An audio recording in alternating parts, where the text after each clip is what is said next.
What's going on, everyone? Welcome to another episode of 100 Yards Football Sports Talk Radio. I'll be your host and producer this afternoon, Logan Landers, and joining me here once again, as always, to talk about NFL Draft Diamond prospect we have here today, kind of a hidden gem. We're talking about wide receiver from North Dakota State, represent the Bison, Bryce Lance. We're going to talk more about him. Help me out today, as always, is the founder here of the channel, 100 Yard Football, the man himself, Vincent Turner. Vincent, what is going on? How you doing today, sir? You excited to go down to it's cold here in Georgia today, right? It's in the 30s and 20s, depending on where you're at. But we're going to North Dakota. We're going to a lot colder place here, talking about a red-hot prospect in Bryce Lance. Hey, what can you say? Brother was drafted high a couple of years ago, his oldest brother. We all know the controversy behind that. A lot of NFL pundits or experts were killing him. One gentleman we know by a personal relationship said that Trey Lance was going to be a bust, and obviously he might have hit that on the diamond a little bit, but Trey Lance is still in the league. But I know you're going to be watching this video, and you know who I'm talking about. But you can't say that about his brother. His Hey, brother's a diamond in the rough.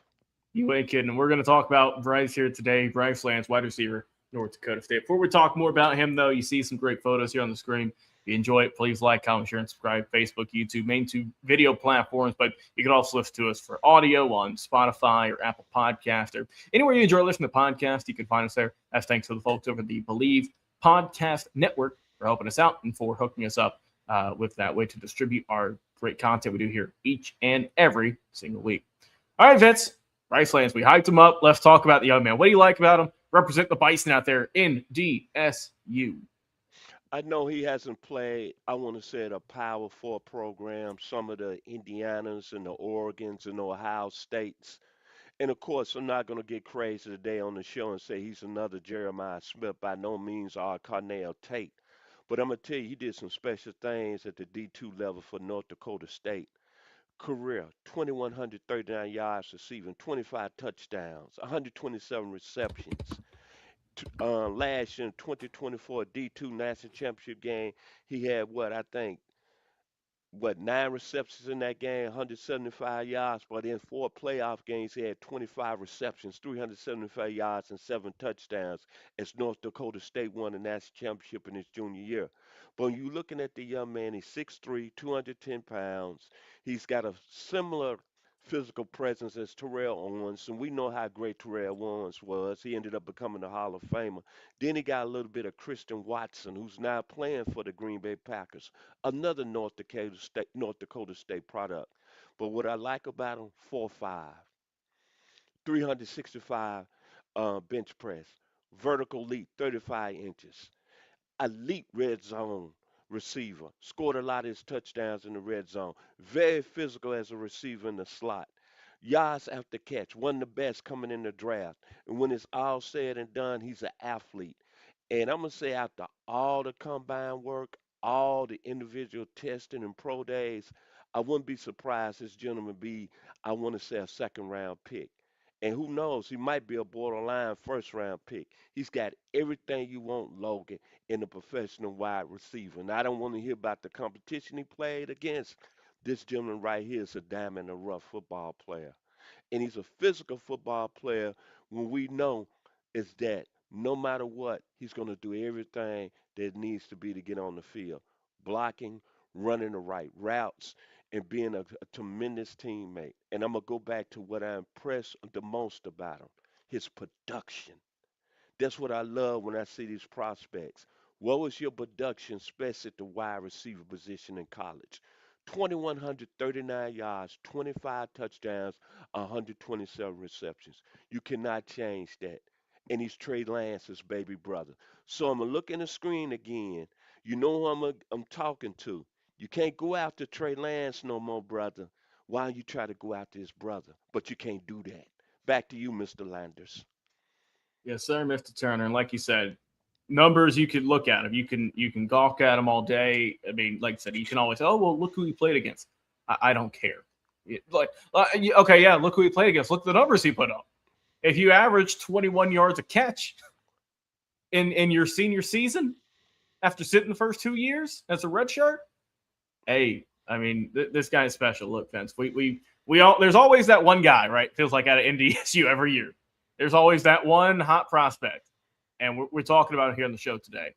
A just absolute deep ball threat is a guy who, like you mentioned, a lot of people have pegged as, kind of a your rounds 3 through 5 or whatever. But I think that as the combine and as testing kind of gets a little bit closer, like I said, we're talking about this in January, but as that gets closer and closer come draft day, I think that someone could take a chance on him, like you said, second round, first round, maybe perhaps. Some people will be like, well, "Who the heck is this guy?" Well, we're talking about him here in January, so like I said, we'll probably be one of the first ones to hype this young man up. Number 5 here on the screen, and he's got great speed, like you said, 4.5 speed. We're going to get that officially here in a little while, but I'm expecting that leaping ability off the charts. Great hands as well. You see him laying out for catches. You see him going after deep balls. You see him in the red zone. He's a menace. You got to double him if you don't want him to score. He produces. He can run. He can run routes with the best of them, regardless of if you're an FCS or an FBS school. And is just a one of those wide receivers you look at and you say, all right, I want this dude on my team. Whether if he's going to be a wide receiver 1, great. If you want to be a wide receiver 2, sure. If you want to be a slot receiver, he can get that done as well, Vince. He can do whatever role you want to assign to him in the league. Bryce Lance, he's going to adapt. He's going to become better. He's going to be a guy that you look at, and some days you'll see, 3 catches for 115 yards because he's got that ability to just go out there, to get those balls, to get those tough catches as well. He's not afraid of contact. And that's what you want in a wide receiver. There's a lot of good, talented wide receivers we always talk about from big name schools, whether it be Georgia, Texas, Ohio State, so on and so forth, right? And we hype them up. They say, all right, these guys are going to be great. They get to the league, and then just something doesn't click, right? Something just kind of doesn't work well. But it seems like the guys that come from these kind of, in a way, I'm going to say in quotations, smaller schools or lesser known schools that aren't the big Power 5 conferences, they seem to overcome that in a sense. And they have that work ethic. They have that drive because they know that, there is a microscope on them because they know that it's hard for them to mess up and still get drafted. You know what I mean? It's tough for them to have a bad season and get drafted to the league. So that puts a lot of pressure on your shoulder, especially with Bryce here, too. He's in that unique situation, Vince, as you mentioned in your intro, about his brother, Trey Lance, still in the league, still a good player. But that looks even more. It's like, all right, he's the brother of an NFL talent. This guy really, he's got to mind his P's and Q's, and he does. He does a fantastic job. He produces on the field. He's a great talent. He can get it done. He's got good athleticism, great speed, lightning quick speed, soft hands, deep threat ability, red zone threat. Is there anything we haven't checked here? He can block if you need him to.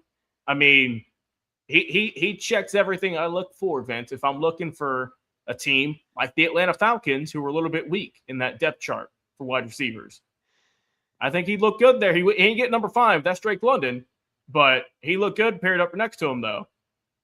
So I'm just saying, Bryce Lance, ton of talent. Love to see him here in Atlanta. Vince, I know you've seen him out there in Dallas as well. We hope one of our teams snatches him up. But great talent all around and excited to see how he does in the league. Vince, your final thoughts. Well, a lot of people right now, so I'm reading a lot of draft pundits and draft experts, and it's worried a little bit about the competition he played against in college. But I'm going to say this. Back in the 85 draft, there was a gentleman that a lot of people had concerns about what school he went to. It was that little school in Enabina, Mississippi. And the San Francisco 49ers took him. And that school right now is out of the SWAT. And he ended up probably becoming the greatest football player pound for pound in the National Football League. And I think everybody knows his name. His initials are JR, Jerry Rice. Don't count Bryce Lance out. I'm not saying he's in the same category as Jerry Rice, but I see a lot in this young man right here. And I'm going to say it one more time. I see production. I see a guy that's already got NFL blood in his family lines. He's learned a lot from his brother. I think he's going to be a guy that's going to surprise a lot of people at the next level. Bryce Lance, I like you, brother. I like you going into the draft, and I think you're going to be one of the most talented receivers in the 2026 NFL draft. Back to you, Mr. Landers. Yes, sir. That's our thoughts on Bryce Lance here today, wide receiver from North Dakota State. You heard our thoughts. You heard our analysis. We crunched the numbers. We gave you all the intangibles you want. We want to hear from you, though, our fans. Facebook, YouTube, comment sections on our podcast, Spotify, Apple Podcasts. We check those out as well. We thank you all for tuning in, letting us know what you think about Bryce Lance, North Dakota State wide receiver, about to be going to the league here in just a few short months. And also, if you have any suggestions for any players you want us to cover here on the show, we've already done a few, but we're always open to suggestions. If you have a player from your local school that you want us to talk about, by all means, drop a comment, let us know, and we will get to them on an upcoming episode. Our founder here on the channel, Mr. Football himself, Vincent Turner, thank you once again for coming here and talking about NFL Draft Diamond today. Bryce Lance, North Dakota State wide receiver. We're going to be doing one of these each and every single week leading up to the draft. Until next time, we've been 100 Yards Football.